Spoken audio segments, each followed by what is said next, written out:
हे hi guys, आज मैं my girlfriend is an alien के एपिसोड 13 को एक्सप्लेन कर रही हूँ। एपिसोड की शुरुआत वहीं से होती है। साउची बाहर की हवा को अंदर लाने लगती है ताकि वो अपने एमेंसेटर को फील कर सके, पर उसका ये प्लान बिल्कुल फ्लॉप हो जाता है क्योंकि फैंग के पास जाने पर उसे उसके एमेंसेटर का कोई सिग्नल मिल ही नहीं रहा था, जिससे वो बहुत ही हताश हो जाती है। तभी साउची को याद आता है कि जब उसने एमेंसेटर को फील किया था तो फैंग का दिल बहुत जोरों से धड़क रहा था। कहीं इस वजह से वो अपने एम्बेसडर को फील तो नहीं कर पा रही थी। अब जब वो दोनों घर पहुंचते हैं, देखते हैं कि ली परफ्यूम को टेस्ट कर रहा था। परफ्यूम मास्टर उनके सामने बहुत सारे परफ्यूम को रख देते हैं और उन्हें स्मेल करने को कहते हैं। इसके बाद ली और साउची एक एक करके सारे परफ्यूम्स को स्मेल कर रहे थे।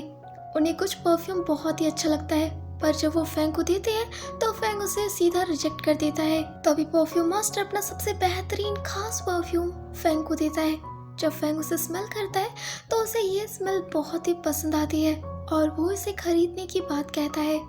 परफ्यूम मास्टर परफ्यूम के स्मेल को पसंद करने से वो इंसान की कैसा है ये बता सकता था। साउची के पूछने पर परफ्यूम मास्टर बताता है कि ली और साउची बिल्कुल एक जैसे हैं। उनकी पसंद बहुत ही मिलती जुलती है और वो दोनों बहुत ही खुश रहते हैं साथ में। पर फैंग के बिहेवियर को बताना उसके लिए मुश्किल हो रहा है क्योंकि उसकी पसंद बहुत ही ज्यादा अलग है। जब ये बात ली सुनता है तो वो कह देता है कि ये बिल्कुल सही है, इसलिए तो वो साउची का सबसे अच्छा दोस्त है। ये बातें सुन फैंग को अंदर ही अंदर जेलसी हो रही थी। तभी फैंग उन दोनों को साथ चलने को कहता है कि यहाँ पर बहुत ही बड़ा तूफान आने वाला है, तो उन्हें अभी क्या भी यहाँ से चलना होगा और ये परफ्यूम का काम वो बाद में कर लेंगे।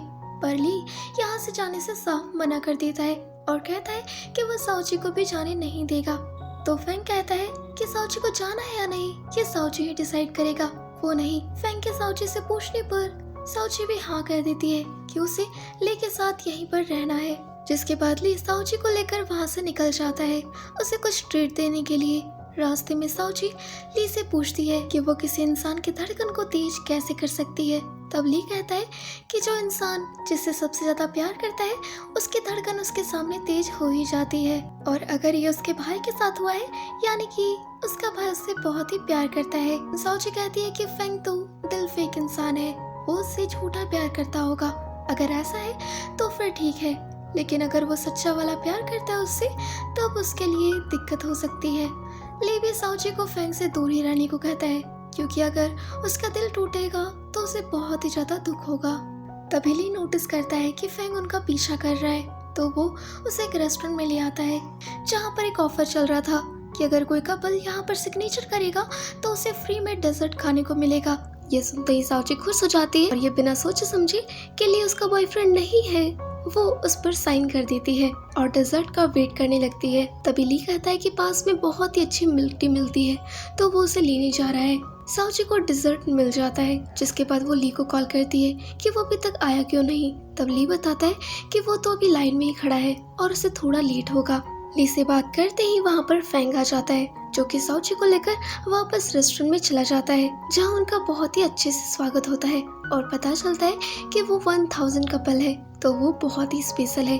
पर तभी वहाँ के स्टाफ साउची को देखकर कहती है कि उन्हें चीट कर रही है, ये पहले भी अपने दूसरे बॉयफ्रेंड के साथ यहाँ पर आई है, तो क्या वो यहाँ पर गिफ्ट लेने के लिए उल्लू बना रही है। तो साउची कहती है कि वो उसका बॉयफ्रेंड नहीं था, यही उसका असली बॉयफ्रेंड है। वो दोनों बैठे होते हैं। तभी फैंग पीछे दीवार की तरफ इशारा करता है और पूछता है कि उसने यहाँ पर सिग्नेचर क्यों किया, क्या ली उसका बॉयफ्रेंड है। तो साउची घबरा जाती है और कहती है कि उसने डेजर्ट के लिए यहाँ पर साइन किया है। उन दोनों की जब बारी आती है साइन करने के लिए तो फैंग उस पेपर पर साइन ना करके साउची के हाथ पे कर देता है और कहता है कि वो हमेशा अपनी आइडेंटिटी याद रखे कि वो फैंग की गर्लफ्रेंड है ना कि ली की।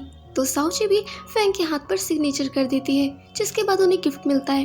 पर फैंग कहता है कि उन्हें यह नहीं चाहिए, वो अपने पास ही रखे। इसी बीच एक स्टाफ उनकी पिक्चर क्लिक करती है, तो फैंग उन्हें इसे यहीं पर लगाने को कहता है और कहता है कि जब कभी ये किसी और के साथ आए तो वो उसे इन्फॉर्म कर दे, इसके लिए वो उन्हें बहुत ही अच्छा इनाम देगा।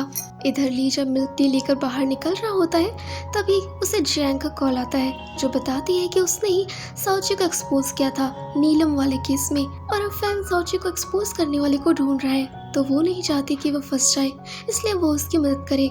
ली उससे पूछता है कि वो क्या कर सकता है, तो साउची फेंग की फिंगरप्रिंट मांगती है ताकि वो उसके ऑफिस में जाकर उस फाइल को ही खत्म कर दे ताकि उसे कोई प्रॉब्लम ना हो। ये बात सुनकर ली साफ मना कर देता है कि वो ये काम नहीं करेगा क्योंकि ये गलत है, पर साउची उसे इमोशनली ब्लैकमेल करने लगती है कि वो फेंग से बहुत ही प्यार करती है तो उसे उसकी मदद करनी ही होगी। आखिर वो उसका इतना पुराना दोस्त जो है। ना चाहते हुए भी ली जियांग की बात को मान लेता है, जिसके बाद हम देखते हैं कि साउची और ली बैठकर परफ्यूम्स की बोतल को अरेंज कर रहे थे। इसी बीच ली से एक बोतल टूट जाती है जिससे ली के हाथ में चोट लग जाता है। ये देखते ही साउची को बहुत ही फिक्र होने लगती है और वो ली को अपने साथ ड्रेसिंग कराने को चलने को कहती है। साउची ली के लिए जो परेशान हो रही थी ये फेंग भी नोटिस करता है और उसे बिल्कुल अच्छा नहीं लगता। अंदर जाने पर साउची ली की मलहम पट्टी करती है और उसे खाने के लिए दवा देती है। जैसे ही ली पानी के ग्लास को देखता है तो उसके दिमाग में आइडिया आता है और वो ग्लास को फेंग को ले जाकर देता है और पीने को कहता है, ये कहते हुए कि अगर उसने उसे माफ कर दिया है तो वो इस पानी को पी ले। फेंग पानी पी लेता है, जिसके बाद ली उस ग्लास को लेकर जियांग के आदमी को जाकर दे देता है। इधर साउची जब बाहर निकलती है तो वो परफ्यूम मास्टर को पाती है, जहाँ परफ्यूम मास्टर ये जान चुका था कि साउची फेंग को पसंद करती है। साउची उनसे अपनी समस्या को बताती है कि वो चाहती है कि फेंग की धड़कन तेज हो जाए, तो परफ्यूम मास्टर फेंग का पसंदीदा परफ्यूम उसे दे देता है जो कि उसके पास सिर्फ एक ही था और बताता है कि इससे वो चाहे तो फेंग को सेड्यूस कर सकती है। जिसके बाद साउची मिरर पे जाकर फेंग को सेड्यूस करने की प्रैक्टिस करने लगती है कि वो फेंग से कैसे अच्छे से बात करेगी। तभी वहाँ फेंग आ जाता है तो वो घबराकर बाहर चली जाती है और गाड़ी के मिरर में प्रैक्टिस करने लग जाती है। वो इस बात से अनजान थी कि गाड़ी के अंदर ली था। ली साउची के सारी हरकतों को देख रहा था। तभी वो बाहर आता है और कहता है कि अगर वो चाहती है कि फेंग उससे प्यार करे तो उसके पास एक तरीका है, जलसी। वो फेंग को जलस करेगा। ये कहते ही ली फेंग के सामने ही साउची के माथे पर किस कर देता है। फेंग ये देख रहा था जिससे उसे बहुत ही गुस्सा आता है, पर वो कुछ नहीं कहता। साउची ये देखकर फेंग के पास जाती है और उससे माफी मांगती है और बताती है कि ये सब कुछ झूठ है, पर फेंग बिना उसके बात सुने ही वहाँ से चला जाता है। तभी साउची को कुछ होने लग जाता है। उसकी सुरक्षा कवच टूट चुकी थी ली के उसे टच करने की वजह से। इसके कुछ समय बाद फेंग ली के पास आता है और उससे साउची के बारे में पूछता है कि क्या उसने साउची को देखा है, क्योंकि वो यहाँ पर कहीं भी नहीं है। ली भी बताता है कि उसने साउची को नहीं देखा, जिसके बाद वो दोनों भाई मिलकर साउची को ढूंढने लग जाते हैं, पर उन्हें साउची कहीं नहीं मिल रही थी। इधर हम साउची को देखते हैं जो कि उसी पेड़ के नीचे बैठी थी और वो ठंड से कँप रही थी। यहाँ सियुबू उसे कहता है कि वो जाकर फेंग को बुलाएगा क्योंकि वही उसका इलाज कर सकता है, पर साउची कहती है कि वो ऐसा ना करे। साउची की तबीयत बहुत ही खराब हो रही थी। तभी उसे दूर से एक रोशनी दिखाई देती है। फेंग दौड़ता हुआ साउची के पास आ रहा था। वो उसे आकर गले लगा लेता है और हॉस्पिटल चलने की बात कहता है, पर साउची मना कर देती है और कहती है कि उसे हॉस्पिटल नहीं जाना, उसकी दवा सिर्फ वही है, वो उसे अपने पास रखे। पर फेंग हॉस्पिटल जाने की जिद कर रहा था, तो साउची कहती है कि वो उसे एक शांत जगह ले जाए जहाँ उसे कोई ना ढूंढ पाए। तो फेंग उसे एक होटल में ले आता है और वहाँ के स्टाफ को साउची के कपड़े बदलने को कहता है, पर साउची मना कर देती है और कहती है कि उसके अलावा अगर कोई और उसे छूता है तो उसकी तबीयत इसी तरह खराब हो जाती है। वो फेंग को बस उसे गले लगा कर रहने को कहती है, इसी से वो ठीक हो जाएगी।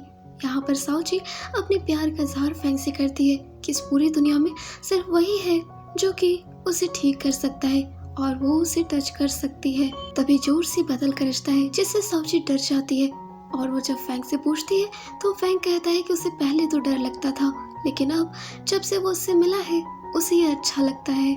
ये दोनों पूरी रात एक दूसरे के साथ लिपटे हुए रहते हैं। आधी रात में तेज तूफान और बारिश होती है, साथ ही बादल गरजते हैं और इस वजह से फेंग अपने ट्रॉमा में चला जाता है। वो अपने बचपन की यादों को याद करता है और साथ ही उस पल को जब ली ने साउची के माथे पर किस किया था। इससे उसे दिमाग में बहुत ही जोर पड़ता है। अब जब सुबह होती है तो साउची का हाथ फेंग के चेस्ट पर था। फेंग जब उठता है और देखता है तो वो साउची को दूर फेंक देता है और कहता है कि वो कौन है और यहाँ उसके साथ कर क्या रही है। ये बातें सुन साउची शॉक्ड हो जाती है कि फेंग उसे पहचानने से इनकार कैसे कर सकता है, जबकि वही तो कल रात उसे यहाँ पर लाया था। फेंग साउची को कमरे से बाहर निकाल देता है। साउची जब होटल से बाहर आती है तो उसे ली दिखाई देता है। वो ली को सारी बातें बताती है कि फेंग तो उसे पहचानने से इनकार कर रहा है। तभी ली कहता है कि उसे कुछ काम है तो वो फेंग के साथ आ जाए। ये कह के ली वहाँ से चला जाता है। सेक्रेटरी फेंग को रिसीव करने आता है और बताता है कि उस लड़की का नाम साउची है जो कि उसकी गर्लफ्रेंड है और वो उसके ट्रीटमेंट के लिए बहुत ही स्पेशल भी है। तभी वहाँ साओची आ जाती है जो कि कहती है कि उसे उसके साथ घर जाना है, पर फेंग साफ इनकार कर रहा था। पर सेक्रेटरी के जिद करने पर वो साओची को गाड़ी में ले लेता है, पर पूरे रास्ते साओची फेंग को परेशान करती रहती है और वो अपने एडमिनिस्ट्रेटर को देखने की कोशिश करती है, जिससे फेंग तंग आ जाता है और गाड़ी रुकने को कहता है। तभी वो साओची से कहता है कि आज के बाद वो उसकी गर्लफ्रेंड नहीं है, और यहीं पर ये एपिसोड खत्म हो जाता है। तो गाइस, आई होप कि आपने इस एपिसोड को एंजॉय किया होगा। तो वीडियो को लाइक और चैनल को सब्सक्राइब कर लीजिएगा। Bye bye.